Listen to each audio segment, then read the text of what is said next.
अस्सलाम वालेकुम viewers, math city education में खुशामदीद। व्यूअर्स, आज हम रियल एनालिसिस का एक थ्योरम काशी क्राइटेरियन सॉल्व करेंगे। काशी क्राइटेरियन हमारे पास थ्योरम है एफ हमारे पास अगर काशी क्राइटेरियन हो एफ हमारे पास कोई रीमान इंटेग्रेबल फंक्शन हो, if and only if epsilon greater than 0 there exists eta epsilon greater than 0 if p and q are the any tag partition of ab जो interval है इसकी हमने टैग पार्टीशंस ले ली है p और q। उसके बाद जो टैग पार्टीशन है वो आपको पता है लेस देन होती है ईटा एप्सिलॉन से, और ये जो q टैग पार्टीशन है ये भी लेस देन ईटा एप्सिलॉन से। तो ये हम डेफिनेशन में क्लियर कर चुके हैं रीमान इंटेग्रेबल की डेफिनेशन में। तो इधर इस थ्योरम में वैसे ये गिवन है। उसके बाद क्या आता है, अगर हमारे पास फंक्शन रीमान इंटेग्रेबल हो तो Riemann sum of F under the tag partition P minus Riemann sum F under the tag partition Q less than epsilon होगा। कहता है अगर फंक्शन रीमान इंटेग्रेबल हो तो दोनों टैग का जो डिफरेंस है वो लेस देन एप्सिलॉन होगा, और अगर हम ये लें कि दोनों टैग का जो डिफरेंस है, दोनों टैग का डिफरेंस का जो मॉड है ये लेस देन एप्सिलॉन हो तो फंक्शन रीमान इंटेग्रेबल होगा। ये हमने प्रूव करना है इफ़ एंड ओनली इफ़ के साथ। तो सबसे पहले हम ले लेते हैं कि फंक्शन हमारे पास रीमान इंटेग्रेबल है। हमने लेट कर लिया है कि f is a Riemann integrable function. f हमारे पास रीमान इंटेग्रेबल फंक्शन है। अब अगर कोई फंक्शन रीमान इंटेग्रेबल हो तो उसकी क्या कंडीशन थी, पहले ये देख लेते हैं हम। उसकी कंडीशन ये थी कि अगर हमारे पास फंक्शन रीमान इंटेग्रेबल होगा, f is said to be the Riemann integrable on a b if l belong to करता है r को, l कोई इंटेग्रल लेंथ है जो कि r को बिलोंग करती है। उसके बाद epsilon greater than 0 there exist eta epsilon greater than 0। कहता है एप्सिलॉन ग्रेटर देन 0 हो तो हमें एक डेल्टा मिलना चाहिए जो ग्रेटर देन 0 हो, such that p is any tag partition of a b. फिर वो ए बी जो इंटरवल है उसकी पार्टीशंस ले ली है, p पार्टीशंस लेनी है। अब वो p पार्टीशंस का जो नॉर्म होगा वो लेस देन होगा डेल्टा से। तो ये हम रीमान इंटेग्रेबल्स की प्रीवियस वीडियो में अच्छी तरह से इसको एक्सप्लेन कर चुके हैं। उसके बाद कहता है Riemann sum of f under the tag partition p minus integral length का जो मॉड है ये लेस देन एप्सिलॉन होना चाहिए। तो फिर फंक्शन को हम रीमान इंटेग्रेबल फंक्शन कहेंगे। अब सेम हम इधर यही काशी क्राइटेरियन में यही डेफिनेशन अप्लाई करेंगे। सबसे पहले हमने L ले लिया है, जिस तरह से उधर हमने L लिया था बिलोंग टू R। अब L ले लिया, उसके बाद हमने एप्सिलॉन लिया था। Epsilon greater than 0 there exist delta greater than 0 हमने लिया था डेफिनेशन में, लेकिन यहाँ पर गिवन है ईटा एप्सिलॉन ग्रेटर देन 0 तो हमने ईटा ले लिया। अब हम उसके बाद क्या करते थे डेफिनेशन में हमने p पार्टीशंस ली थी, और p पार्टीशंस का जो नॉर्म था वो लेस देन था डेल्टा से, क्योंकि हमने इधर डेल्टा लिया था। अब p पार्टीशंस का जो नॉर्म होगा वो लेस देन होगा ईटा एप्सिलॉन से। ये बात तो कंफर्म हो गई। उसके बाद डेफिनेशन में हमने कहा था अगर Riemann sum of f under the tag partition p minus integral length l का जो मॉड है लेस देन एप्सिलॉन हो तो फंक्शन रीमान इंटेग्रेबल होता है। तो अब इधर हमारे पास गिवन है कि फंक्शन रीमान इंटेग्रेबल है, तो हमने इसको लेस देन एप्सिलॉन लिख लिया है। अब यहाँ पर एप्सिलॉन लिखे या एप्सिलॉन ओवर 2 लिखें, ये एक ही बात है। इसके बाद Riemann sum of f under the tag partition q। अब q हमने कोई टैग पार्टीशन ली और इस पर भी सेम डेफिनेशन अप्लाई की। इसके बाद p का जो नॉर्म है लेस देन ईटा एप्सिलॉन, q का नॉर्म लेस देन ईटा एप्सिलॉन, ये डेफिनेशन की मदद से हमने लिख लिया। इसके बाद अब हमने प्रूव करना है कि Riemann sum of f under the tag partition p minus Riemann sum f under the tag partition q less than epsilon है।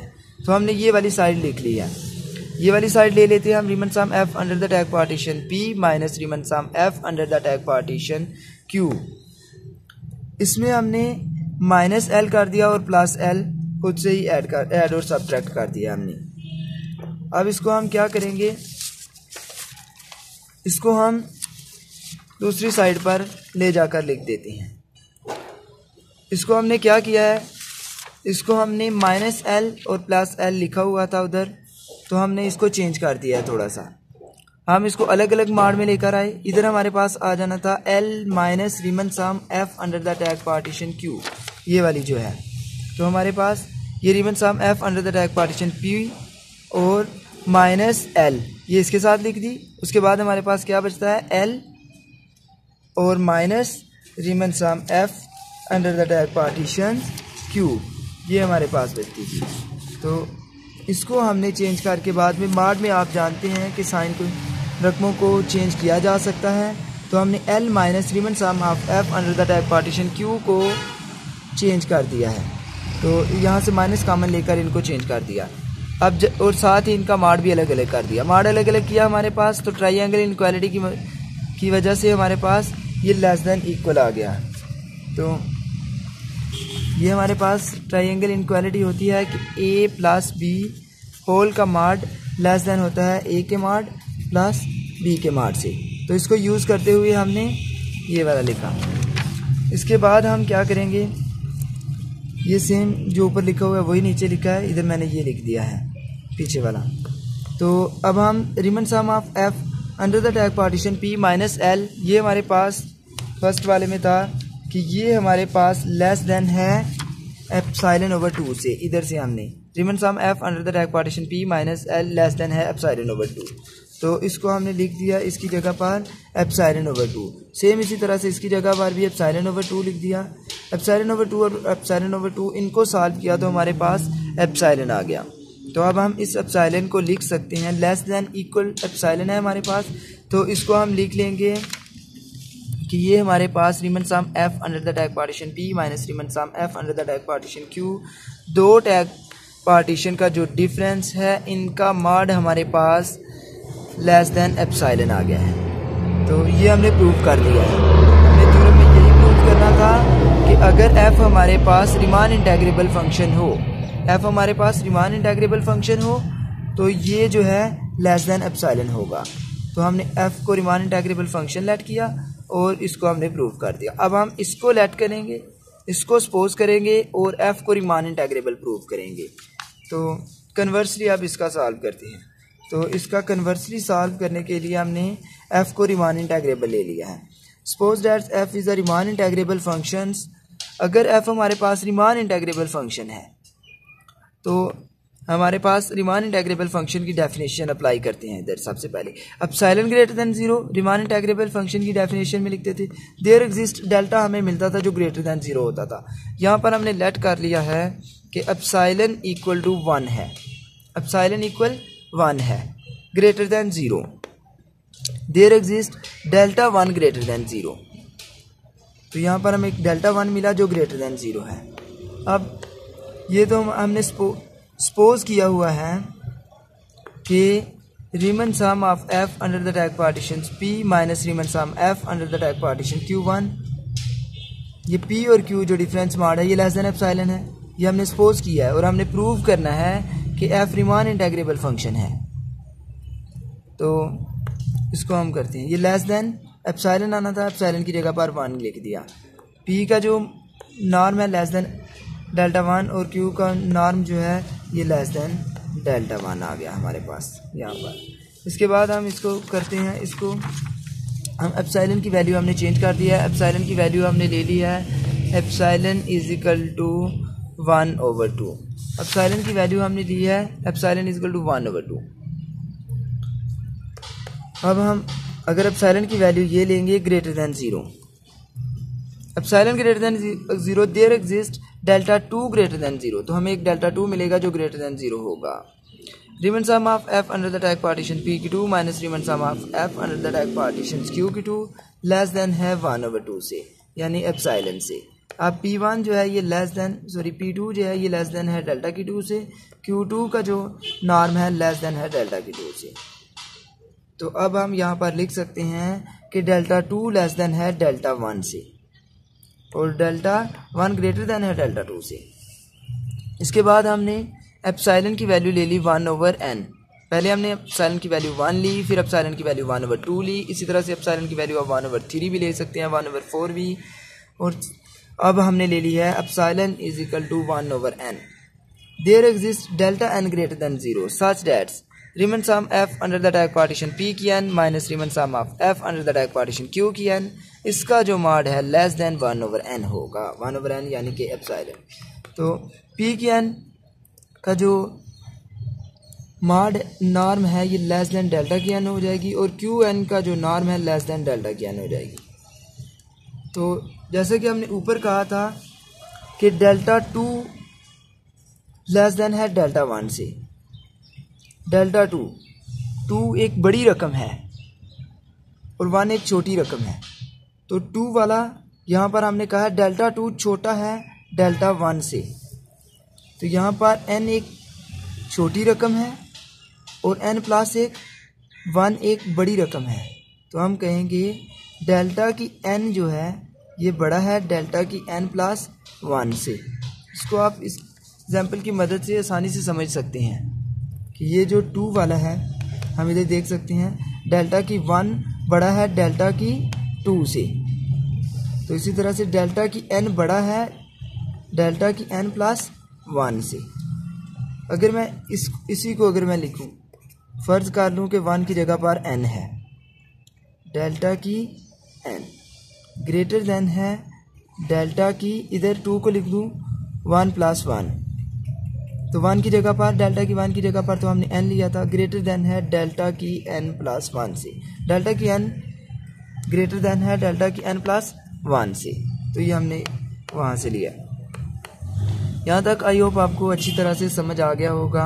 हमने कुछ नहीं किया, सिंपल हमने इस चीज़ को सपोज किया था कि Riemann sum of F under the tag partition P minus Riemann sum F under the tag partition Q less than है एप्सिलॉन से, और हमने प्रूव करना है कि फंक्शन रीमान इंटेग्रेबल है। एक मरतबा हमने डेल्टा की वैल्यू 1 ली, एक मरतबा डेल्टा की वैल्यू 1/2 ली और फिर 1/n ली। अब हम लेट कर लेते हैं यहाँ पर कोई m ग्रेटर दैन n है। हमने लेट कर लिया कि n बिलोंग टू करता है नेचुरल नंबर को। तो उसके बाद हम Riemann sum of f under the tag partition of p की n minus Riemann sum of f under the tag partition of p की m, इसका मान लेस दैन 1/n लिख सकते हैं, क्योंकि हमने ये सपोज किया हुआ है कि दो डिफरेंस जो टैग पार्टीशंस हैं उनका मार जो है लेस देन है एप्सिलॉन से। तो एप्सिलॉन यहाँ पर 1/n लिया हुआ है, तो ये हमने इसकी मदद से ये लिख दिया। उसके बाद पी एन ये लेस देन है डेल्टा की n से, पी एन की जो नॉर्म है और पी एम की नॉर्म लेस देन डेल्टा की n से। हालांकि ये पी एम की जो नॉर्म है ये लेस देन होनी चाहिए थी डेल्टा की m से। तो ये हमने कैसे लिखी है, ये इधर देखिए, इसकी एक्सप्लेनेशन हमने की हुई है। तो ये हमने इस तरह से लिखना था कि पी एम की जो नॉर्म है ये लेस देन होनी चाहिए थी डेल्टा की m से। तो डेल्टा की m जो है ये लेस देन है डेल्टा की n से। तो इसकी एक्सप्लेनेशंस आप इधर से देख सकते हैं, ये सिंपल सा हमने इधर इसकी एक्सप्लेनेशंस की है। तो हम अपने थ्योरम की तरफ चलते हैं। तो हमारे पास यहाँ पर पी एन और पी एम जो है ये दो सीक्वेंस हैं। पी एम भी हमारे पास एक सीक्वेंस है और पी एम भी हमारे पास एक सीक्वेंस है। तो सबसे पहले हमने इधर नेचुरल नंबर लिया था, बिलोंग टू करता है n को, n बिलोंग टू करता है n को। अब हमने यहाँ पर कोई n नंबर लिया हुआ था, तो n फ़र्ज़ करें कि हमने नंबर ले लिया था 3 और हमने कहा है कि m बड़ा है n से। अब हम m बड़ा ले सकते हैं, लेकिन n जो हमने लिया हुआ है अगर हम यहाँ पर लेट करें कि n हमने लिया है 3, हम कहते हैं कि 3 बिलोंग टू करता है नेचुरल नंबर को, 3 जो कि स्मॉल n है। अब हम कहते हैं कि m बड़ा है n से, यानी कि m की वैल्यू कोई भी हो सकती है। m की वैल्यू हो सकता है m = 4 हो, 5, 6, इसी तरह से सो ऑन, कोई भी वैल्यू हो सकती है। तो ये दो सीक्वेंस है हमारे पास, लेकिन ये जो पी एन वाली सीक्वेंस है ये हमारे पास एक हमने फिक्स नंबर लिया हुआ है और ये हमारे पास चेंज होती रहेगी। तो इसीलिए हम इसको लेते हैं कि the sequence Riemann sum of F under the tag partitions P की m हमारे पास 1 से इन्फिनिटी तक है। अगर हम n 0 ले लेते तो m 1 से लेकर इन्फिनिटी तक हो जाता। Is a Kashi sequence of real number. अब आपने ये थ्योरम पढ़ा हुआ है कि हर काशी सीक्वेंस रियल नंबर के अंदर वो कन्वर्जेंट होती है। Every Kashi sequence in a real number is convergent. तो यानी वो किसी एक पॉइंट पे कन्वर्ज करती हैं। तो ये काशी सीक्वेंस जो है किसी एक पॉइंट पर कन्वर्ज करती हैं। तो हमने लेट कर दिया कि ये हमारे पास जो काशी सीक्वेंस थी ये ए पॉइंट पे कन्वर्ज कर रही है। तो हमने इसको ए के इक्वल ऐड कर लिया। आप इधर बी भी कर सकते हैं, सी बी डी भी कुछ भी कर लिख सकते हैं आप इधर इसकी जगह पर। तो अब हमने ऊपर इसकी जगह पर Riemann sum of F under the tag partition P की N minus Riemann sum of F under the tag partition P की एम, इसकी जगह पर हमने क्या कर दिया है, ए लिख दिया है। तो बाकी सेम उसी तरह से अब हम इसकी जगह पर हमने ए लिख दिया है। Riemann sum of F under the tag partition of P की N minus A less than 1/n। अब 1/n हमारे पास क्या था, एप्सिलॉन था। तो अब आप देख सकते हैं कि ये हमारे पास डेफिनेशन आ गई है रीमान इंटेग्रेबल फंक्शन की। रीमान इंटेग्रेबल फंक्शन की किस तरह से डेफिनेशन आ गई है, देखें। सबसे पहले हमने ये सॉल्व किया है सारे का सारा। रीमान इंटेग्रेबल फंक्शन की ये डेफिनेशन इस तरह से हमारे पास आ गई है कि यहाँ पर हमारे पास इधर एल लिखा हुआ है, तो हमारे पास वहाँ पर आ गया है कि यहाँ पर Riemann sum of F under the tag partitions P की एन माइनस एल की जगह पर ए लिखा हुआ है उधर, तो ये लेस देन एप्सिलॉन। एल और ए एक ही चीज़ है। तो हम इस फंक्शन को कह सकते हैं कि फंक्शन हमारे पास रीमान इंटेग्रेबल फंक्शन है। तो हमने पी एन की मदद से साबित कर दिया है कि फंक्शन रीमान इंटेग्रेबल फंक्शन है। अब इसी चीज़ को हम जो दूसरी पार्टीशंस हैं, टैग पार्टीशंस पी क्यू हमने ली हुई है, उसकी मदद से हम साबित करेंगे कि फंक्शन रीमान इंटेग्रेबल है। अगर पी एन की मदद से भी हो जाए और क्यू एन की मदद से भी हो जाए तो हम इसको कहेंगे कि फंक्शन जो है ये रीमान इंटेग्रेबल्स है। Riemann sum of F under the tag partition of Q की एन माइनस ए, इसका जो मॉड है इसको हमने सिंपली इसी तरह से लिख लिया है। ये चीज़ हमारे पास under the tag partition Q उसी तरह से आ गई, माइनस इसको हमने ऐड किया है Riemann sum of F under the tag partition P की एन जो है इसको सब्ट्रैक्ट किया और साथ ही ऐड भी कर दिया है। इसी चीज़ को हमने सब्ट्रैक्ट और ऐड कर दिया और माइनस ए उसी तरह से आ गया। अब ये जो चीज़ है हमने इसको अलग करके लिख लिया है ट्रायंगल इनक्वालिटी यूज़ करते हुए, और इस चीज़ को अलग करके लिख दिया है। अब दो टैग पार्टीशंस का जो डिफरेंस है इनका मॉड हमारे पास 1/n आता है फ्रॉम इक्वेशन 1 की मदद से, और ये हमारे पास इस इक्वेशंस में अभी ऊपर हमने ये प्रूव किया है। इसको इक्वेशन नंबर आप 2, 3 या कोई भी नाम दे दें। तो इस इक्वेशंस की मदद से हम इसकी जगह पर भी लिख सकते हैं Riemann sum of F under the tag partition of P की एन माइनस ए जो है ये 1/n है।